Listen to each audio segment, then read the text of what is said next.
श्री स्वामी समर्थ. जय गुरुदेव दत्त.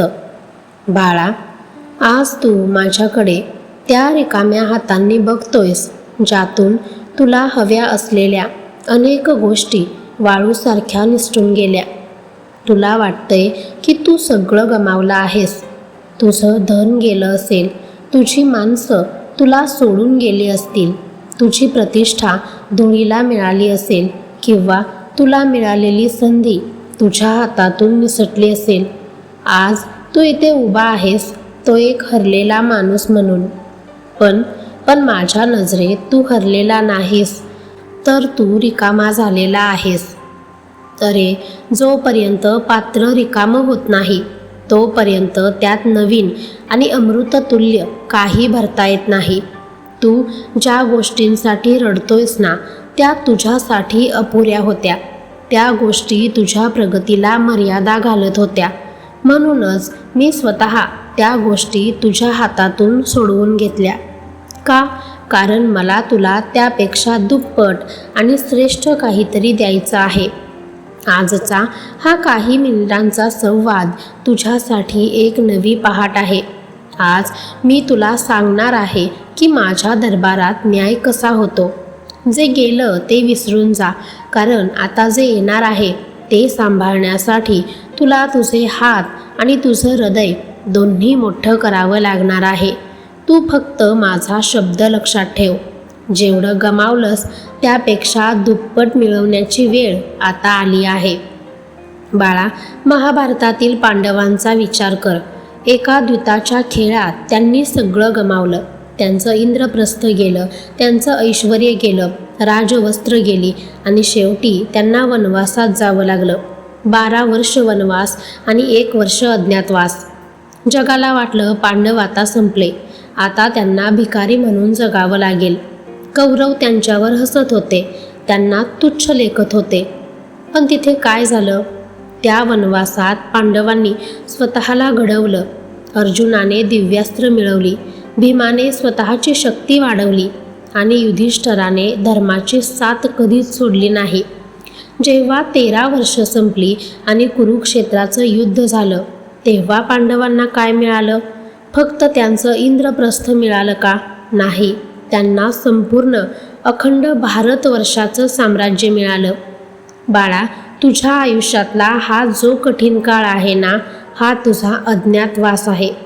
तुझ्या हातातून जे काही गेलंय ते तुला अधिक सामर्थ्यवान बनवण्यासाठी गेलंय. कौरवांनी पांडवांकडून जे काही हिरावलं होतं ते पांडवांना व्याजासह दुप्पट तिप्पट परत मिळालं. तसंच तुझ्या बाबतीत घडणार आहे. तुझे शत्रू आज हसत असतील, पण जेव्हा तू माझ्या आशीर्वादाने पुन्हा उभा राहशील तेव्हा तुझं वैभव बघून त्यांचे डोळे दिपतील. जेवढे कष्ट तू आज भोगतोयस त्याच्या दुप्पट सुखाचा वर्षाव मी तुझ्यावर करणार आहे. बाळा, माझ्याकडे कोणाचीच उधारी राहत नाही. तू जे काही सत्कर्म केलंयस, तू जे काही सोसलं आहेस त्याचं फळ मी तुला व्याजासह देतो. तू विचार करतोस की स्वामी, मी एवढं करूनही मला यश का मिळालं नाही? पण तुला हे माहीत नाही की मी तुझं ते यश एका मोठ्या तिजोरीत साठवून ठेवलं होतं. महाभारतात कृष्णाने सुदाम्याला काय दिलं? सुदाम्याने फक्त 1 मूठ पोहे नेले होते, पण कृष्णाने त्याला सोन्याची नगरी दिली. एकीकडे अल्प अर्पण आणि दुसरीकडे अनंत प्राप्ती. तुझी भक्ती ही त्या पोह्यांसारखी आहे, पण माझी देण्याची पद्धत ही द्वारकाधीशासारखी आहे. तुझी जी नोकरी गेली असेल तर समजून जा की मी तुला मालक बनवण्यासाठी ती नोकरी हिरावली आहे. तुझे जे घर गेले असेल तर समजून जा की मी तुला राजवाडा देण्यासाठी ते घर घेतलं आहे. जेवढ्या गोष्टी तुझ्या हातातून सुटल्या त्या सर्व गोष्टी तुझ्या लायकीच्या नव्हत्या. तू त्यापेक्षा खूप मोठ्या गोष्टींसाठी जन्मला आहेस. आता तुझे डोळे पुस आणि नवीन संधीकडे बघ, कारण मी तुझ्यासाठी दरवाजे उघडले आहेत. बाळा, आत्तापर्यंत तू ऐकलंस की कशा प्रकारे तुझं गेलेलं वैभव तुला दुप्पट मिळणार आहे. पण हे वैभव मिळवण्यासाठी तुला स्वतःला सुद्धा पात्र बनवावं लागेल. रिकाम्या हातात मी दुप्पट देईन खरा, पण ते सांभाळण्यासाठी तुझे हात आणि तुझं मन दोन्ही बळकट हवं. मी तुला अशा काही गोष्टी सांगणार आहे ज्या तुला आत्ता तातडीने करायच्या आहेत. पहिली आणि सर्वात महत्त्वाची गोष्ट, तक्रार करणे थांबव. जोपर्यंत तू जुन्या गोष्टींबद्दल रडत बसशील, जोपर्यंत तू म्हणशील की त्याने मला फसवले, माझी नोकरी गेली, माझं नशीब खराब आहे, तोपर्यंत तू त्या भूतकाळातच अडकून राहशील. शिल्पकार जेव्हा नवीन मूर्ती घडवतो तेव्हा तो जुन्या दगडाच्या तुकड्यांकडे बघून रडत नाही, तर तो समोर असलेल्या नवीन पाषाणावर लक्ष केंद्रित करतो. तुला जर दुप्पट वैभव हवं असेल तर तुला तुझ्या डोळ्यातील अश्रू पुसावे लागतील. जेव्हा तू रडणं थांबवून माझ्याकडे हसून बघशील तेव्हाच मी तुझ्या जीवनात आनंदाचे रंग भरू शकेन. जे गेलं ते तुमच्या प्रगतीसाठीच गेलं हे मान्य कर आणि आजपासून एक नवीन सुरुवात कर. पांडव जेव्हा वनवासात होते तेव्हा त्यांनी फक्त वेळ घालवला नाही. अर्जुनाने तपश्चर्या करून महादेवांकडून पाशुपत अस्त्र मिळवलं. भीमाने आपली शक्ती वाढवली. नकुल सहदेवाने आपली कौशल्य विकसित केली. तुलाही हेच करायचं आहे. हा जो तुझा रिकामेपणाचा काळ आहे, हा वेळ तू स्वतःला घडवण्यासाठी वापर. नवीन कौशल्य शिक, तुझे विचार प्रगल्भ कर आणि स्वतःच्या कर्मावर लक्ष दे. तू जेव्हा स्वतःला सिद्ध करशील तेव्हा संधी तुझ्याकडे स्वतः चालून येईल. मी तुला दुप्पट देईन, पण ते पेलण्याची ताकद तुझ्या मनगटात हवी. आळस सोडून कामाला लाग, कारण कष्टाशिवाय मिळवलेलं वैभव टिकत नसतं. बाळा, विश्वास असा हवा की जो संकटात सुद्धा ढळणार नाही. तू जेव्हा म्हणतोस, स्वामी मी तुमची सेवा करतो, मग माझं वाईट का झालं, तेव्हा तुझ्या विश्वासाला तडा जातो. विश्वास असा ठेव की स्वामींनी माझ्या हातातून जे घेतलंय ते नक्कीच माझ्या हिताचं नव्हतं आणि आता जे देणार आहेत ते माझ्या कल्पनेच्या पलीकडे असणार आहे. जेव्हा तू पूर्णपणे माझ्यावर विसंबून राहतोस तेव्हा विश्वाची सर्व शक्ती तुझ्यासाठी काम करायला लागते. तुझी भक्ती ही देवाणघेवाण नसावी, तर ती एक अतूट नातं असावं. तू फक्त निमित्त हो, करता मी आहे. वैभव मिळाल्यावर माणूस अनेकदा गर्विष्ठ होतो, पण दुप्पट वैभव त्यालाच मिळतं जो नम्र राहतो. तुझ्या शब्दांनी कोणाचं मन दुखवू नकोस. जो दुसऱ्याला देतो त्याला मी भरभरून देतो. तुझ्याकडे जे काही आहे त्यातील छोटासा भाग गरजूंच्या मदतीसाठी वापर.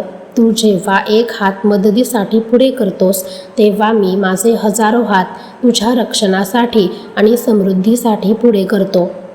बाळा, हे 4 नियम पाळ. उद्याचा सूर्य तुझ्यासाठी यशाची नवी पहाट घेऊन येईल. जे गेले त्यापेक्षा खूप मोठं आणि भव्य तुझ्या आयुष्यात प्रवेश करण्यासाठी सज्ज झालं आहे. तू फक्त तुझे हात पसर आणि माझ्या आशीर्वादाचा स्वीकार कर. बाळा, आता आपण अशा टप्प्यावर आलो आहोत जिथे तुझे सर्व अश्रू आता आनंदाच्या लाटांमध्ये बदलणार आहेत.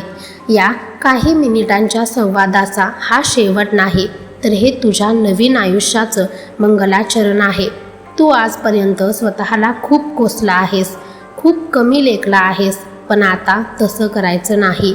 कारण ज्याच्या पाठीवर साक्षात स्वामींचा हात असतो त्याला जगातील कोणतीही ताकद झुकवू शकत नाही.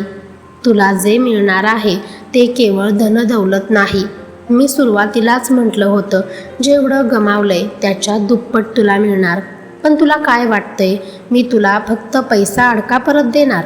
नाही, तुला जे मिळणार आहे ते तुझं गेलेलं तेज, तुझा हरवलेला आत्मविश्वास आणि तुला सोडून गेलेला मान सन्मान. जे लोक आज तुझ्याकडे बघून हसले तेच लोक उद्या तुझी प्रगती बघून थक्क होतील. हा स्वामींचा शब्द आहे आणि स्वामींचा शब्द कधीच हवेत विरत नाही. आता तुझे डोळे मिटून घे. या क्षणी तू जिथे कुठे बसला आहेस तिथे तुझे डोळे मिटून घे आणि कल्पना कर की तुझ्या डोक्यावर माझा वरद हस्त आहे. तुझ्या आयुष्यातील सर्व संकटांची राख झाली आहे आणि त्या राखेमधून एक नवा सामर्थ्यवान तू जन्माला येत आहेस. तुझा तो अज्ञातवास संपला आहे. जसा अर्जुन कुरुक्षेत्रावर गांडीव धनुष्य घेऊन उभा राहिला होता तसाच तू आता तुझ्या कर्माच्या रणांगणात उभा राहा. आता मागे वळून बघायचं नाही. मागे फक्त आठवणी आहेत, पण पुढे तुझं अख्खं साम्राज्य आहे. स्वामींची ताकद तुझ्या शब्दात उतरली आहे. बाळा, हा व्हिडिओ संपल्यावर तू जेव्हा लोकांशी बोलशील तेव्हा तुझ्या आवाजात एक वेगळीच धार असेल. तुझं काम, तुझा व्यवसाय, तुझं कोणतंही स्वप्न आणि तुझ्या कुटुंबात तुला एक सकारात्मक बदल जाणवेल. कारण तू या काही मिनिटात फक्त शब्द ऐकले नाहीत, तर तू स्वामींची ऊर्जा शोषून घेतली आहेस. जेवढे दरवाजे तुझ्यासाठी बंद झाले होते त्याच्या दुप्पट दरवाजे मी आता उघडले आहेत. पण लक्षात ठेव, मी रस्ता दाखवू शकतो, चालावं तुलाच लागेल. तुझा विजय निश्चित आहे. जा बाळा, जगाला दाखवून दे की स्वामींचा भक्त कधीच संपत नाही, तो फक्त विश्रांती घेतो. पुन्हा मोठ्या उड्डाणाचे स्वप्न पाहण्यासाठी तुझे हात आता रिकामे राहणार नाहीत, कारण ते भरण्यासाठी माझे आशीर्वाद कमी पडणार नाहीत. आज रात्री जेव्हा तू डोळे मिटशील तेव्हा मनात फक्त एकच विचार असू दे, माझं वैभव येतंय, माझी प्रगती सुरू झाली आहे आणि माझे स्वामी माझ्या पाठीशी आहेत.